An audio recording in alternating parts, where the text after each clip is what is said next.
Water is not just a basic necessity. It's a source of life, rejuvenations, and emotional well-being. As humans, we're drawn to it instinctively, finding solace and peace in its presence. Minsan kapag nararamdaman natin ang presensya ng tubig, nadarama natin ang kapayapaan at katahimikan. Ito ay dahil sa damdaming likas na bumabalot sa atin kapag tayo ay malapit sa tubig. Ang tubig ay nagbibigay sa atin ng lakas, nagbibigay ng panibagong sigla, at nagpapahupas sa ating mga emosyon. Kaya't hindi lamang itong simpleng likas na yaman, kundi isang mahalagang bahagi ng ating buhay at kalusugan, pati na rin sa ating kabuuang kaginhawaan at kasiyahan. Naghahanap ka ba ng tamang lugar para magmuni-muni, magpahinga at maglibang? Well, isang kahanga-hanga at napakagandang resort ang handang magbigay sa iyo ng kasiyahan at kapayapaan. Ito ay matatagpuan sa Consulsev, Tigaon, Camarines Sur.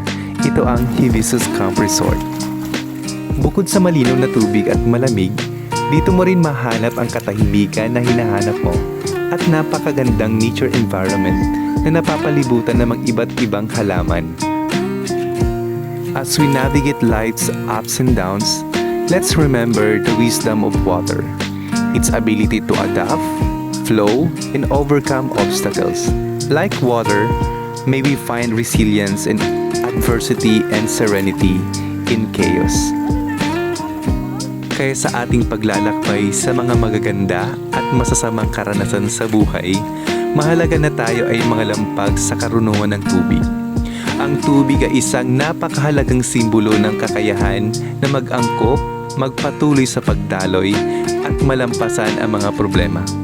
Katulad ng tubig, naway makahanap tayo ng lakas ng loob sa harap ng mga pagsubok at kapayapaan sa gitna ng kaguluhan.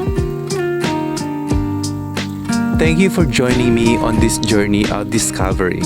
Remember, wherever you are, whatever you're going through, let the healing power of water guide you towards wellness and inner peace. Until next time, stay hydrated, stay healthy, and stay inspired. God bless.